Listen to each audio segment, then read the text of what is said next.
better? Okay. And can you see? Ah, that's cute.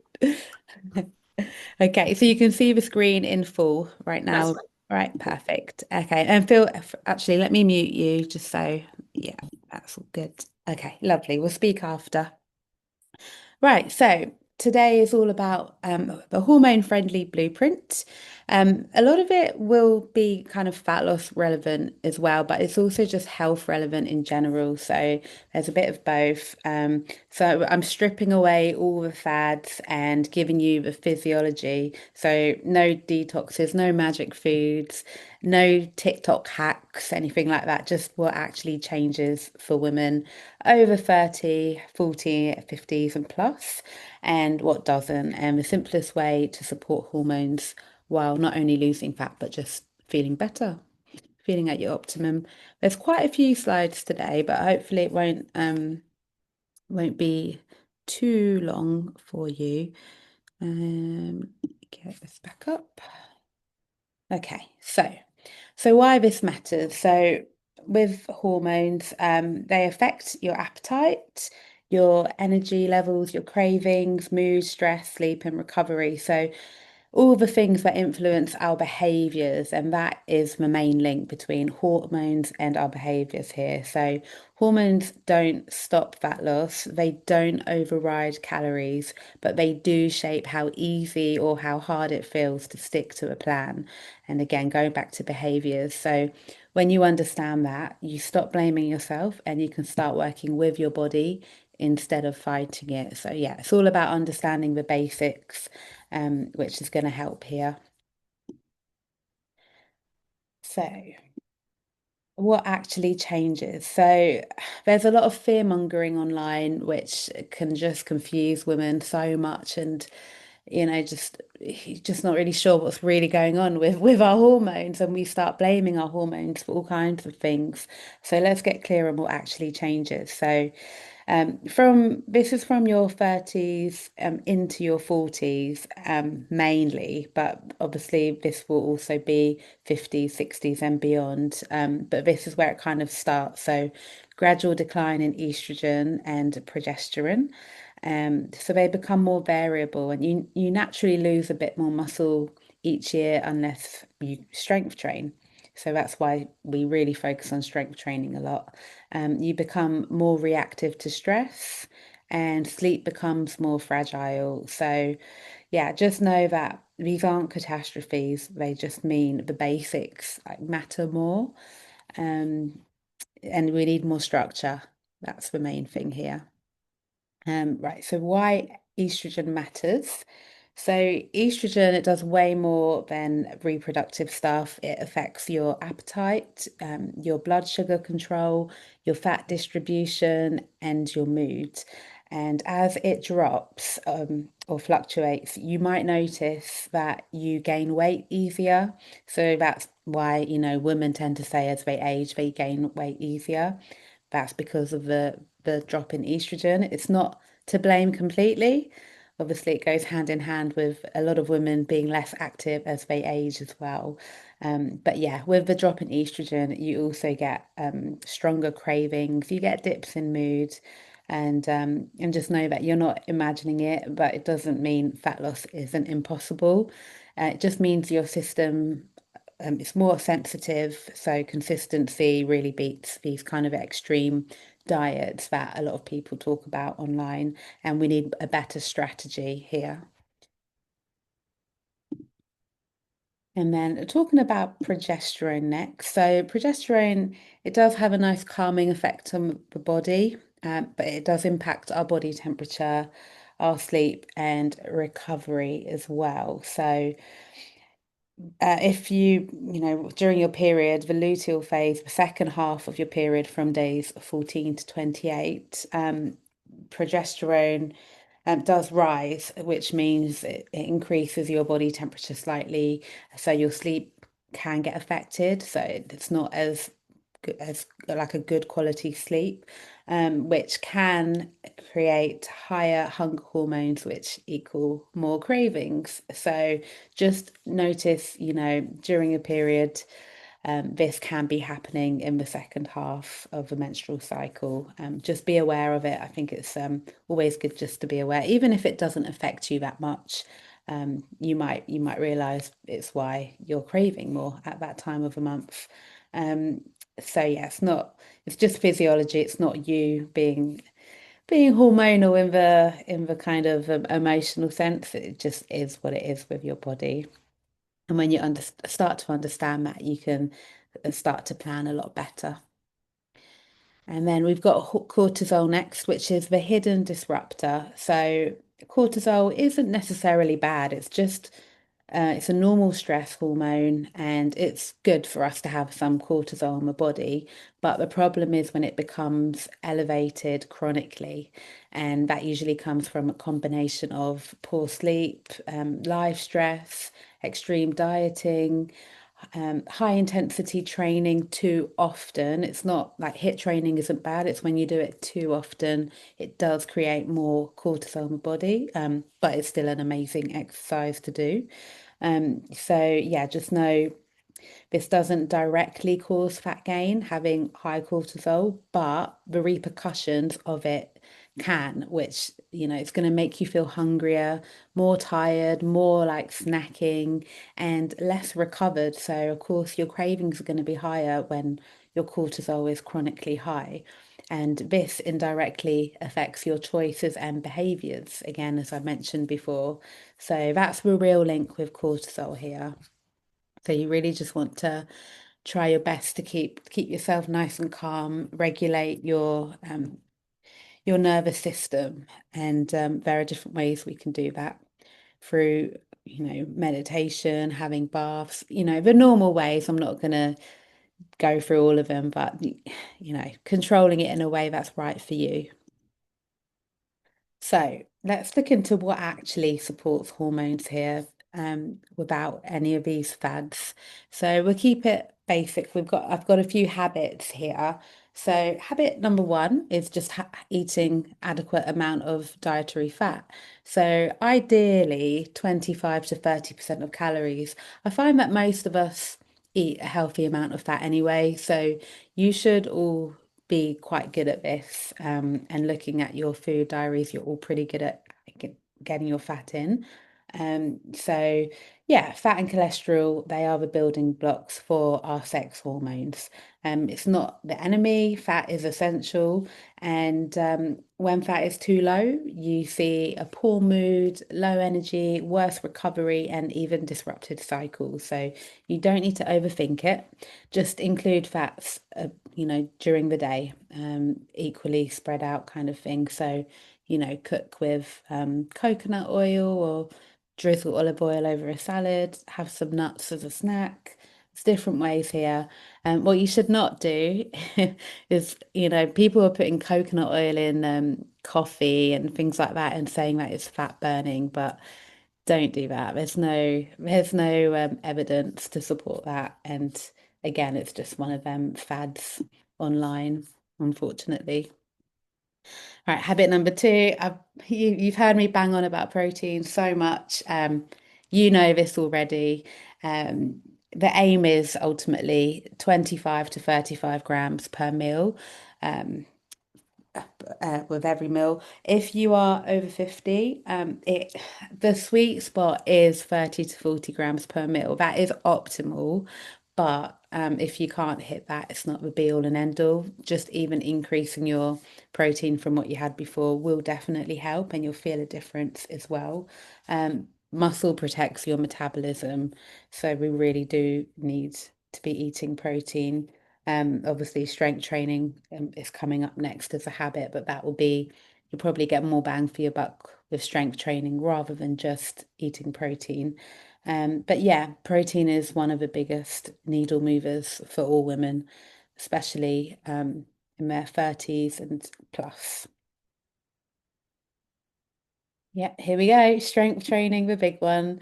So it's your best friend, not just for fat loss, but hormones and insulin sensitivity. This really helps to control, when you're having sugar and carbs, your insulin sensitivity is much better.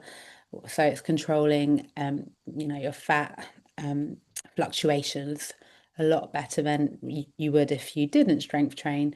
Obviously, it helps with bone density as well and your mood. I'm sure you all feel great after a strength training workout, and it's just great for your long-term health as well. So, yeah, also like cardio is great for fitness, but it won't protect your muscle the way that strength training does. So, just know, I mean, you're all on strength training plans, so that's not an issue here. And intensity matters here. So you really want to kind of push close to failure. And you just want to make sure you're creating that muscle protein synthesis, so stimulating the muscle enough. And that's going to be the game changer here. Okay, habit number four, sleep. So it's a hormone tool. It's one of the most underrated hormone regulators out there. And I know some of you are very good at getting enough sleep. Others may not be so good. I know that work stress can really affect some people as well with their sleep, or just life stresses, a lot going on in your mind. But one bad sleep does increase hunger hormones. It decreases satiety hormones and it increases cravings and it will reduce your training performance. So if you've ever wondered why you're feeling ravenous, like check your sleep the night before. That's often the clue to like a very hungry day or where you're craving a lot. So yeah, I've got some actions here.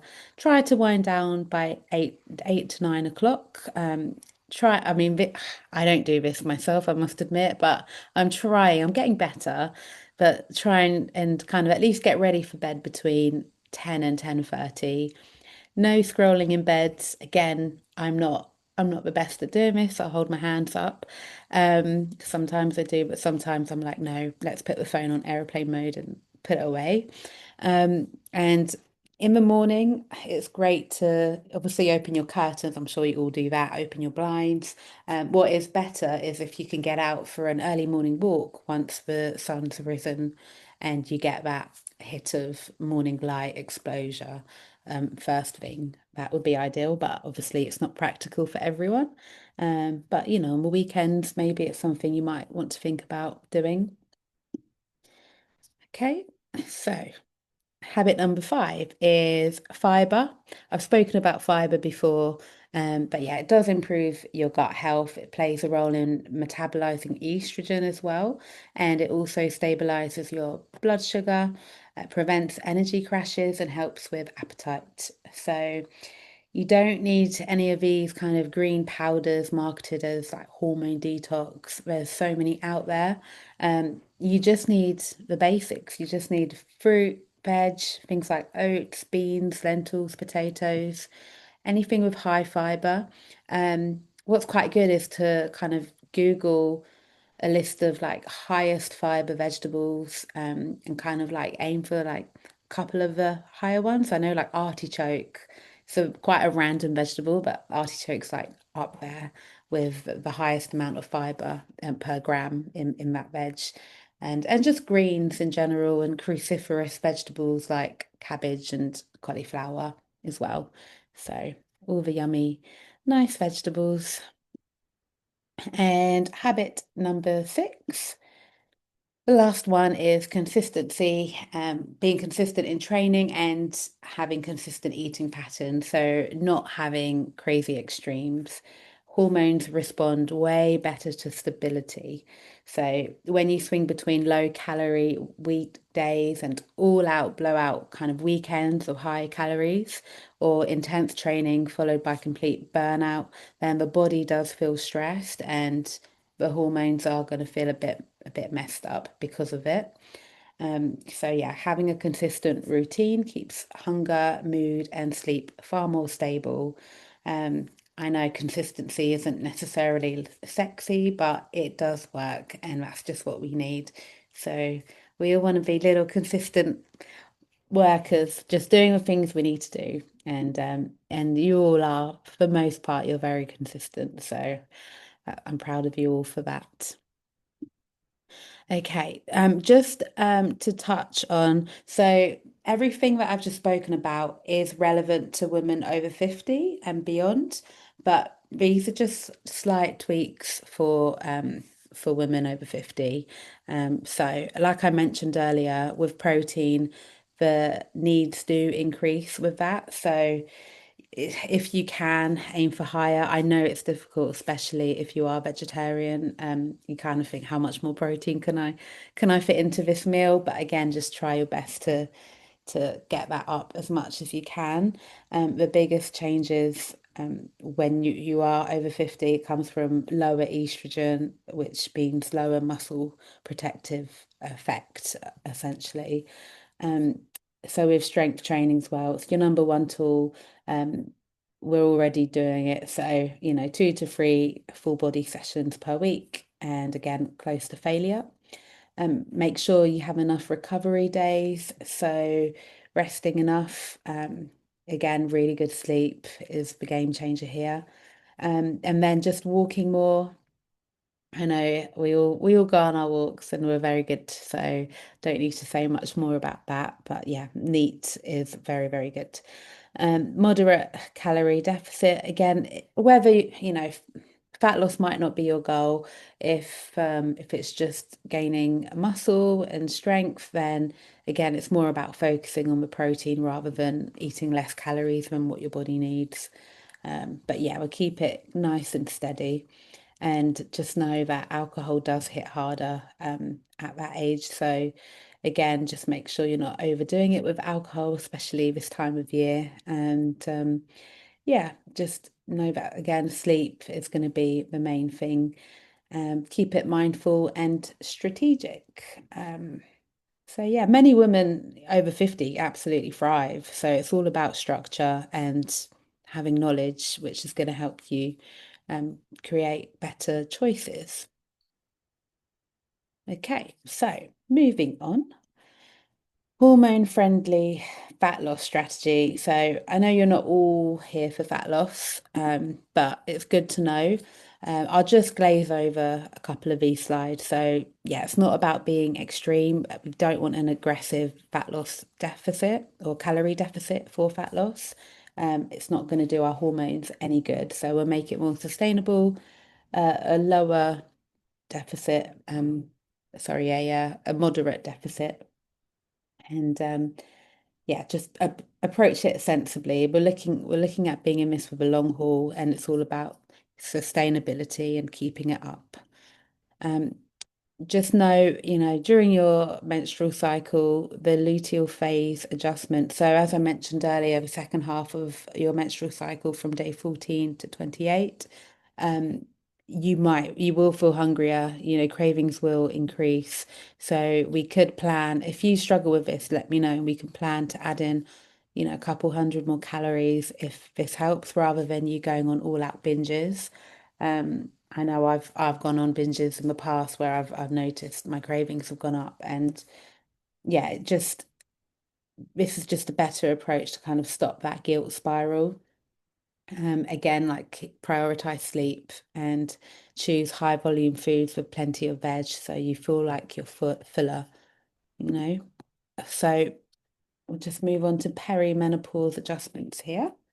Um, So the rules change week by week sometimes because there's a lot going on during perimenopause. So this is going to happen, it's different for everyone. I've got a couple of friends who have already started a few years ago. It went on early perimenopause. So it could happen at any time during your 40s or even your 30s. Hopefully not too early for you. But just know that what helps most is structured meals. Again, very structured, prioritizing protein again, managing your alcohol, tracking symptoms so you see the patterns as well. And you can absolutely lose fat during menopause, sorry, perimenopause. You just need strategy and nothing extreme. So again, strategy, strategy, strategy. Okay, I'm just gonna go through, we're nearly there. I'm gonna go through a couple of myths, just debunking them really. The first one being hormone balancing supplements, like I see these all the time being advertised, and just know none of them work. Essentially, there's no point in wasting your money. Most supplements marketed to women are expensive placebos. They do nothing beyond that, and they don't balance your hormones and they don't regulate. Um, so it's all about your lifestyle here. Again, food, training, sleep, managing your stress, and having structure. What I would say is that a lot of the ingredients in these hormone supplements, they're not relevant or they're massively undercutting the amount of the each supplement or each ingredient that you would need to balance your hormones. Well, I say balance, but they might balance your hormones. So, there might be like ginseng in one of these supplements, but there might not be the right amount that you actually need in order for it to be effective. But they have so many ingredients often that they can get away with making these claims. Just know that there's just no point. Stick to the basics and don't don't waste your money. Okay. Next one is right. So common hormone hacks. So again, everyone loves a hack, a quick route to getting fat loss, or for getting healthier. Things like sugar detox, carb detox, seed cycling, cycle sync workouts. There's all sorts out there. They're not necessarily harmful, but they're not magical either. Again, just go back to the basics. You know, strength, protein, sleep, consistent energy, and balance. So yeah, just know your hormones aren't dirty. They don't need detoxing. Your liver already does that for you. So we'll stick to the basics. Thank you. Okay. And again, this might be early on for some or already done for others, but menopause means you can't lose weight. And a lot of the time, women during that time, they blame menopause for not being able to lose weight, but this is false information. I think this is a bit of an excuse a lot of the time, and women don't take accountability for their own actions and their lifestyle. Again, it's just about having a smart plan, and structure again. Okay, I've probably ingrained this into you. Structure again. So the main four: sleep, stress, weight training, eating protein and creating a nice calm environment. And that's all going to help you to keep your hormones balanced ultimately. Okay, so one last slide. If you didn't get this in your brains by now, I'm going to give you 5 daily non-negotiables here. So yeah, as I mentioned again, sorry I'm repeating myself, but yeah, protein around 25 to 35 grams per meal, 25 to 30 grams of fiber per day, one strength training session every 2 to 3 days, ultimately 3 times a week, ideally. Fat sources daily, and 7 to 8 hours sleep with a wind down routine. Okay, and try if you are someone who does have screen time before bed or whilst they're in bed, like me, um, try not to. I'm gonna challenge myself. Maybe I'll do a challenge in the group if this is a problem for you, and we can all do it together.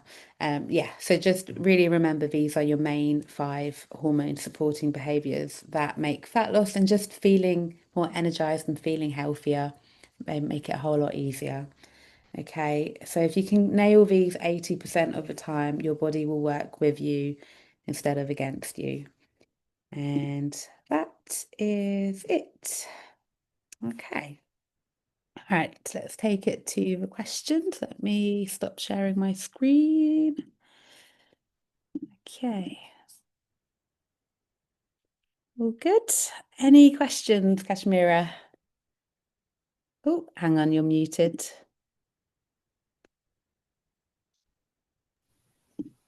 What's seed cycling? Never heard of it. Oh, so yeah, I've never done it before, but it's where, according to your time of the month, you have a certain amount of seeds, like you might have sunflower seeds during your luteal phase to try and ramp up, a certain hormone, or you might Oh, have pumpkin seeds. Yeah, if you look it up, there's kind of a chart of the seeds and when you should have them. oh Uh, wow. Okay, that's yeah, new. yeah. I know. It's quite an interesting one, but like I say, I've never tried it before just because I just don't really believe it, Yeah, to be honest. yeah. Yeah, but it's an interesting one. I know I don't hear of it much, but I've heard of it before. Hmm. That's for sure.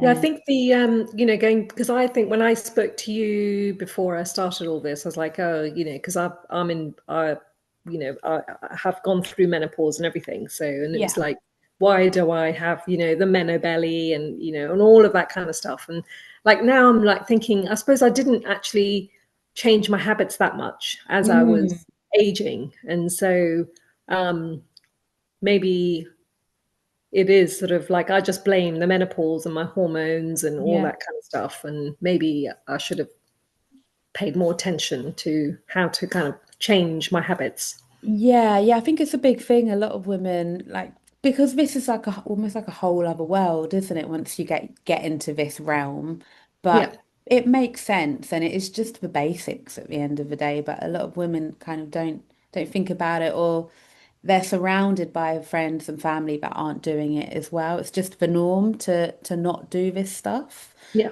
Um, but I think that's why, and it's completely normal to kind of feel like you're doing the stuff, but you're not doing the stuff. yeah. But yeah, the main ones really are strength training and protein. That's going to really make a big difference to your body composition. Okay. So hopefully you're feeling, how, if you don't mind sharing, we're still recording, but Yeah. how are you feeling like with that, the whole belly thing at the Yeah, moment? I mean, there's not been any change or anything since I've been Mhm. doing all this work, but just generally speaking, I think I do feel better with the focus on making sure that I have enough protein during the day and all my kind of cravings and snacking or bits and pieces because I'm bored that I would eat. I'm just not doing that now. And Yeah, so that's been the biggest thing that I've taken away from this. that's good. So, but I haven't lost any weight. But but then my husband's like, you look like you have it's like it's redistributed or something. Yeah, your body compositions must have changed. It Yeah, must have changed by now. I know yeah, we took a photo right at the beginning when you yeah, did that the 14 days with yeah. me. So That's it'll right. be interesting to see how you look. Yeah, We'll that's get true. another photo soon, but you Yeah, will, I'm sure you're going to see a difference, because it's yeah. been a few weeks now, quite a few weeks. Yeah, it has, yeah. And so maybe, the fact that I'm not losing weight could be just I'm getting more muscle. And so, Yeah, and also you're not tracking your calories and you're no, not being I'm really not. stringent with cal, which I think is a good thing. Yeah, And fat loss wasn't really your goal, but I guarantee you would have lost fat and you would have yeah, gained muscle. yeah. So that's not going to show on the scale. No, So that's yeah, generally what that's happened. fine. Yeah, Yeah. But again, as long as you're feeling more energized and yeah. your cravings are under control, I that's know. It's incredible. I was like, great. never, always had that 6 o'clock. Oh, I need to have a, salty snack or Hmm. something. It was always like, it was almost like a little bell that would go off in my head. And it was a bit of habit, but it was also my body saying, okay, you need something now. And, Yeah. and I'd be getting ready to cook dinner and then I'd be hungry, all of those kind of crazy stuff that goes on during the day. And it's all so much better. Good, good. Oh, Yeah. that really, yeah, I'm really happy to hear that. Yeah. Good. Yeah. Okay. Good, good. Yeah, well, Great. thank you Okay. for being Thank here. you. It's Yep. always good having these little discussions after, so I Yeah. appreciate that. No, that's good. Yeah, Thank you. you're welcome. Well, yeah, if there's anything else, let me know. Otherwise, I shall let you go. All right. Okay. Talk to Thank you soon. you. Take care. Bye. Bye.